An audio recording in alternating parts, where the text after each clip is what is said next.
I don't know about you, but this year has been a confusing one for me when it comes to social media strategy.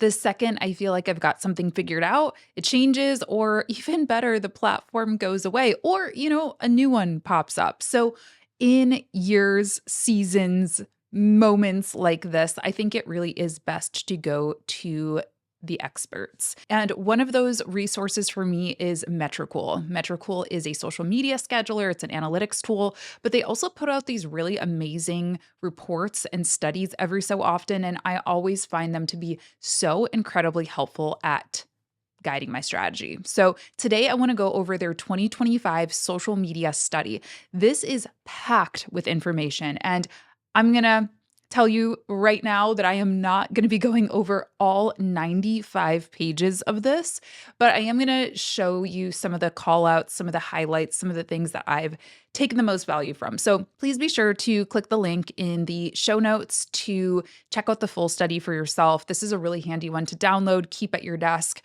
whenever a client has a question for you, whenever you are confused and need to benchmark. And also, doing so is a great way to support this channel. Metricool is a sponsor of the Freelance Friday podcast. And as a reminder, you can always use my code Latasha to give any of their pro plans a try free for 30 days. I'll leave that link down below as well. But let's get into the study. Okay, so first off, a little bit on the data set. They analyzed over 1.3 million accounts and 21 million posts. So quite a bit of data, much better than me just taking my 5 most recent posts and giving you, analysis on. They also break down the platforms that they analyzed, everything from Pinterest to Twitch, Instagram, X, Facebook, TikTok, LinkedIn, and YouTube, and the numbers of accounts and posts. It looks like the majority of the accounts and posts came from Instagram and Facebook and TikTok, but they've got a good sample size for all the platforms. Then they've also got a breakdown of the different account sizes, kind of how they categorize things. Tiny is up to 500 followers, small 500 to 2,000, medium 2,000 to 10,000, big 50,000, and huge over 50,000. So just keep that in mind. Sometimes throughout this report, they kind of say, hey, small accounts do better when they do this, or huge accounts do better when they do this. So that's kind of how they are categorizing those account sizes. All right, so I really love this. They just start the study with a little at a glance of each of the platforms. They start with Pinterest, which I don't talk about very often. I honestly don't really know Pinterest that well, and I keep hearing content creators and freelancers talk about Pinterest. So maybe we need to do some testing this year. Let me know what you think. Because clicks are up on Pinterest by 55% versus 2023, which is good news, right? If you are struggling to get traffic to your website, if maybe you are one of the people who are impacted by Google SEO changes, maybe you are a TikToker kind of looking to deepen your brand, maybe Pinterest could be a place for you. The standout fact about Twitch, another platform we don't talk about a ton, subscriptions are down by quite a lot, by 88%. And I think this one is just one of those signs of the times for me. Twitch, I think really blew up, during 2020, 2021, 2022, when everyone was at home. And maybe we are just not interested in watching somebody live stream for hours on end anymore. But who knows? LinkedIn had some huge increases on their platform. Average interactions were up 99% on LinkedIn. You guys, I am always saying this to people. Do not sleep on LinkedIn. Do not sleep on LinkedIn. I don't post on there very often. And whenever I do, I honestly always get like a client booking or a good connection coming through. People, especially if you're in the business world, people who are on LinkedIn are decision makers in their company. They are professionals. They are looking for business solutions. And so if you're selling business solutions, I'm telling you, it's the place to be. X impressions were up 50%. So, I think we sometimes hear X is dying. It's, no longer a thing. You hear about these advertisers leaving the platform and a lot of users leaving the platform. And that may very well be true, but impressions are still up on that platform. So I think whoever is choosing to stick around, maybe they're just curating a more like-minded cohort of people on that app that are actually engaging with each other and seeing each other's posts. Instagram, we've got a love the split screen if you're watching on YouTube. If you're not watching on YouTube, by the way, you might want to because I'm screen sharing. We've got a nice visual, a nice juxtaposition of up versus down, which sounds about right. Instagram is one of the most confusing platforms for me. Let's be honest. Post reach was up 21% in 2024 compared to 2023. Reels reach was down 20%. This anecdotally feels very true for me. For me, it's still all about photo carousels, or even I did like a fun little Valentine's Day like designed carousel. Those things do really well. My reels tank. No matter what the topic is, no matter how good it is, I just can't get reels to work for me. And I hear the same from a lot of people. So I'm glad I'm not alone. Facebook, interestingly, is the complete opposite. Post reach was down 41% on Facebook. Reels reach, Facebook Reels, were up 13%. So what does that tell me? Well, maybe I need to be reposting those reels that tanked on Instagram, repost them over to Facebook, perhaps. And this is something that I really love about Metricool as well, is that they have this reuse content feature. So if you did, let's say, schedule an Instagram reel through Metricool, you can click on it, you can click reuse, and you can choose to reuse it onto a different platform. So I could choose an old Instagram reel and post it on Facebook. You can also cross post at the same time. So whenever you are uploading your reels or your posts or whatever, you can choose to post to Instagram and to Facebook or LinkedIn and X or whatever you want to do. So that's one of the big things that I love about scheduling through Metricool. All right. And then TikTok, average total watch time was up 71%. So people are still watching TikTok. And interesting stat for YouTube, they go a little bit more in depth on this later throughout the study, but YouTube dislikes were up by 11%. Interesting, right? My theory on that is actually that this comes from shorts. I notice shorts are kind of the only format that I consistently get a lot of dislikes on. I mean, I'll get the occasional dislike on a long form YouTube video. To be honest, I don't really check them because they're not public anymore. But shorts, I always get like many on every single short. And I have my theories on that. I think people don't like nuance in shorts. They're just kind of like, hey, hurry up, get to the point. I think the demographic who tends to watch shorts is a little bit younger. So maybe they're not as aligned of an audience for me. I think there's a lot of reasons, but yeah, that's an interesting one to think about. Okay, so let's go through some of their key metrics. This is something that I found to be fascinating. They have this slide called Where Do Small Accounts Grow Most Easily? And then they also talk about which platforms are the easiest to grow on. And I know when I talk to clients, when I talk to folks in the industry, I am consistently told YouTube is the hardest platform to grow on, followed closely by Instagram. Instagram is dying, everything's falling apart. And I'll be honest, I'm one of those people who have been like, what the heck is going on with Instagram? Why are we even focusing on this anymore? But the data does not necessarily agree with those sentiments. This first slide shows the percentage of tiny accounts. So remember those like 0 to 500 follower accounts that moved up a category. So they moved up to small or, large, huge, whatever. 59%, almost 60% of tiny accounts moved up. So they grew a follower tier last year on Instagram. On YouTube, 55%.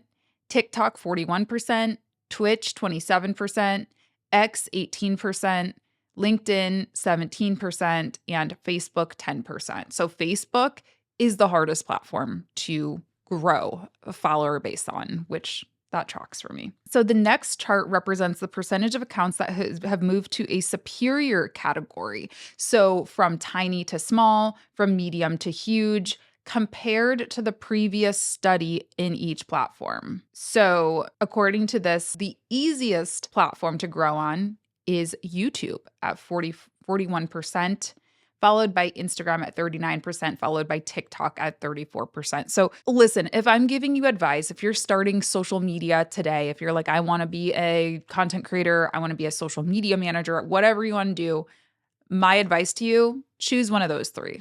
In most cases, there is nuance, okay? There is nuance because if you are only gonna be doing B2B sales, then I'm gonna say definitely focus on LinkedIn and so on and so forth, but you might as well at least repurpose your content onto YouTube then too, even if you're gonna focus on LinkedIn or whatnot, because these are the 3 platforms where people are seeing the biggest increases in their follower base. That's just the data. Now, let's talk about where do accounts starting from scratch have the best chance to grow?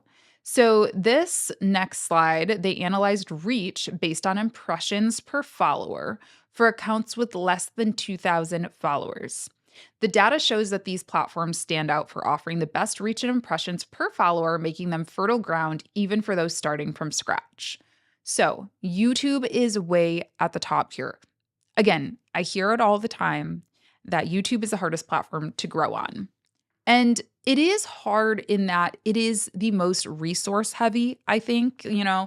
There's a learning curve to posting YouTube videos. There's editing time, there's, an SEO strategy, all of these things. However, what this is showing me is that everyone has a fair shot at YouTube. And I believe that to be true. I believe that your follower count doesn't matter so much. If you post a really good video and you have 500 followers, the algorithm will reward you, and vice versa. If you post a terrible video and you have a lot of followers, yeah, you're going to have your subscriber base come and watch it still, but you're not going to grow beyond that. And TikTok and Instagram Reels, on the other hand, I think have more of that algorithmic kind of you hear about shadow banning, you hear about accounts being penalized for certain things, and it kind of like holds a grudge on you, if you will, these 2 platforms. YouTube, I think every video is a new opportunity, and even if you're small, you still have the chance to get a viral video or video that performs really well. So these are the platforms where accounts with less than 2,000 followers have a harder time gaining visibility. Instagram posts, X, and Twitch videos. Interesting that Instagram Reels was on the other slide for being a little bit easier to gain on. So we think of Instagram Reels as discovery. We think of Instagram posts more as community because again, what performs well for me and for a lot of my clients as well is those more just like old school Instagram carousels. I'm posting, "Hey, here's my New Year's wrap up," or I just posted about my new studio that I'm opening and, people enjoyed seeing that more personal side, that, professional career achievement. Some random person isn't really going to care about that as much. Definitely not something like my New Year's, goals or my trip to New York with my friends. So I think those posts are typically not a growth strategy. They're more of a community strategy. Results are similar for accounts between 2 to 50,000 followers. Still, YouTube gives you the most impressions per follower. Let's talk about interactions. Another leader for YouTube. You guys, I'm telling you, I really think YouTube is such a huge opportunity for really anybody who wants to do it. If you want to learn more about YouTube, I highly recommend taking my free course. It's called The Art of the Vlog, specifically for those of you who want to start with some of that more casual, handheld, maybe shot on your iPhone type footage. I go through how I edit my weekly vlogs, which are my favorite to edit. I talk about some SEO strategy in there and how to grow a vlogging account. So I'm going to leave a link for that free course, 100% free, down below if you would like to check it out. So this is for accounts under 2,000 followers. They're seeing an average of 0.43 interactions per follower, which is pretty good. That's almost half. So if you have 2,000 followers, you might see, I don't know, I'm doing quick math in my head, like 700 or 800 interactions. TikTok is the next on the list, but it's quite a bit lower at 0.13. Then we got LinkedIn 0.05, and it's all downhill from there. And let's go on to engagement now. Okay, so the platforms with the top engagement rates last year, LinkedIn, 14.78%. Can you imagine a 14.78% engagement rate on a platform like Instagram? It just doesn't happen. Like Instagram Reels see a 5.62% engagement rate and posts see 6.6%. YouTube is actually down at the bottom at 1.63%, which is quite Interesting. How are interactions defined versus engagements? Okay, so it looks like the discrepancy there is that you can get a large number of total interactions, but not the same proportion as followers and impressions. So it's based on an engagement rate versus a total number of engagements. Let's talk about clicks because at the end of the day, this is what matters for a lot of us is are we actually getting our audience returning them into a paying customer or returning them into a lead. LinkedIn leads the pack for accounts under 2,000 followers. They see an average of 23.54 clicks per post. For larger accounts, 2,000 to 50,000, they see 156 clicks per post.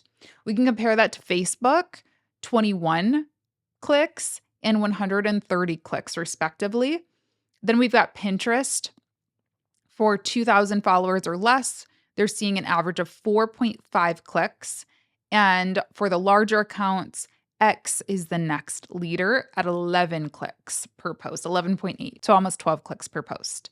So there you go. Like I was saying, if you want to make bookings, if you want to make sales, if you want to book out your discovery calls, LinkedIn might be the answer for you. And then Facebook, I guess. Obviously, again, there's nuance to that. Make your decisions based on what your needs are, where your clients are, all of that. But good places to get started. So I really loved this slide. They showed this ideal funnel slide. And I think this is what I always am trying to communicate to people, but don't always do as eloquently as they have in this study. First off, we've got our impressions. That's where we need to start, right? If we're a new brand, if we have a new service, we need to first get eyeballs on that new brand and new service. And the best platforms to do that, YouTube, Instagram, TikTok, and LinkedIn. So if you are a brand new brand, if you've got you haven't posted a lot of content yet, the recommendation is choose one of those 4 platforms to start with. Then when we go into interactions and engagements, so getting people to actually communicate with us, to have conversations, you want to focus on LinkedIn, TikTok, Facebook, or YouTube. Those are kind of where you're going to continue to nurture those audiences. And then where you're going to actually get those clicks is going to be X, Pinterest, LinkedIn, or Facebook. That makes sense to me because for me, YouTube is my biggest platform. I am not typically selling through YouTube though. I am typically funneling people over what's not on here because it's not social media, but is an email list. I'm saying, hey, join this, come to this class, do this for free.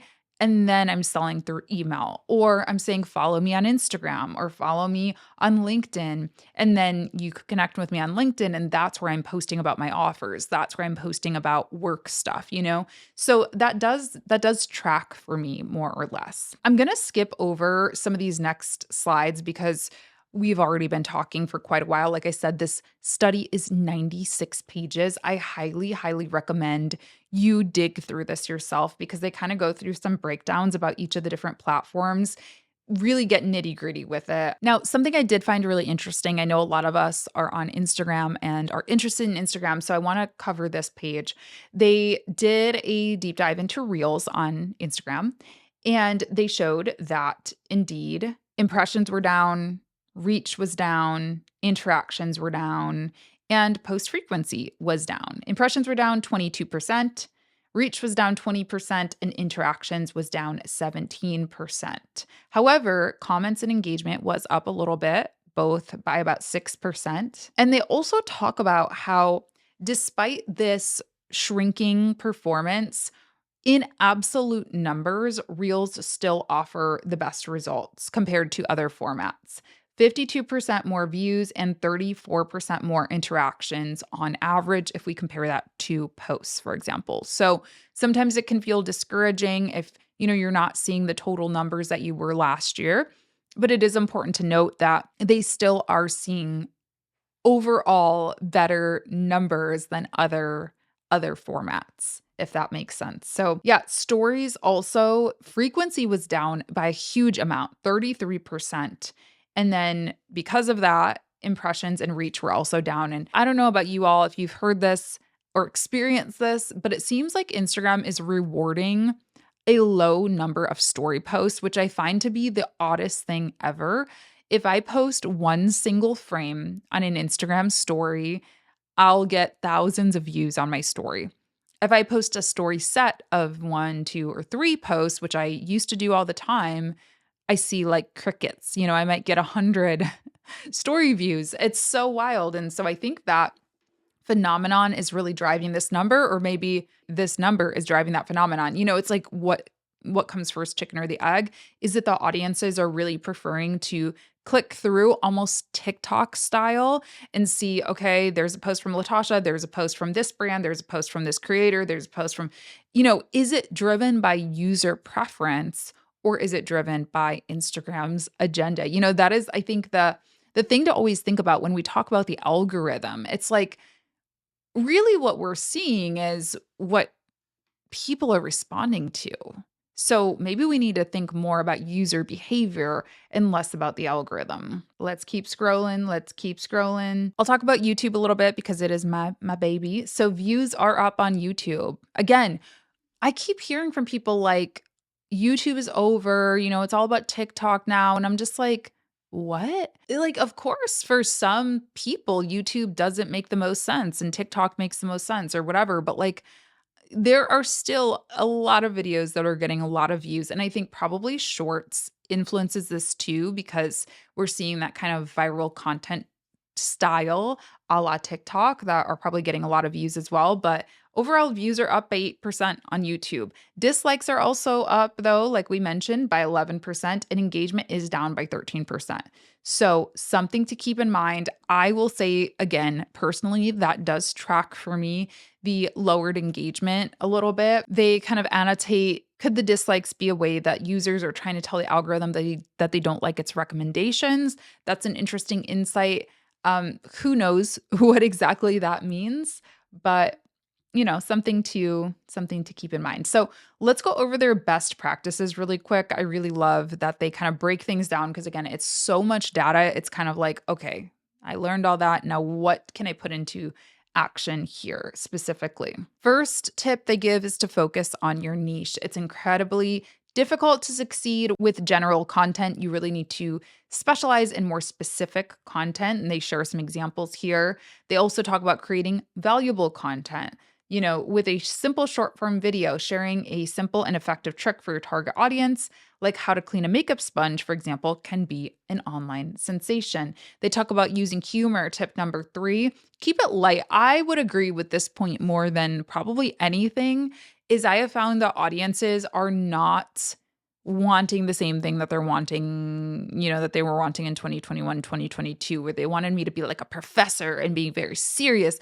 People want to see a human side of you, whether that's a funny side, whether that's a more relatable personal side, because I think in a lot of ways, people are really just, stressed out and they are going to the internet for a bit of escapism. So even if you are teaching like I do, or you're tackling a more serious subject matter, I think it's important to keep that human side and, maybe inject a little bit of humor where you can. This 4th example and tip that they give, they say, if it works, up the ante. So this is an example of a fish and chips restaurant that found this one particular format worked really well for them. It looks like, one of their servers or owners or whoever this may be, very similar camera angle, similar, even her hairdo is like the same in every single reel.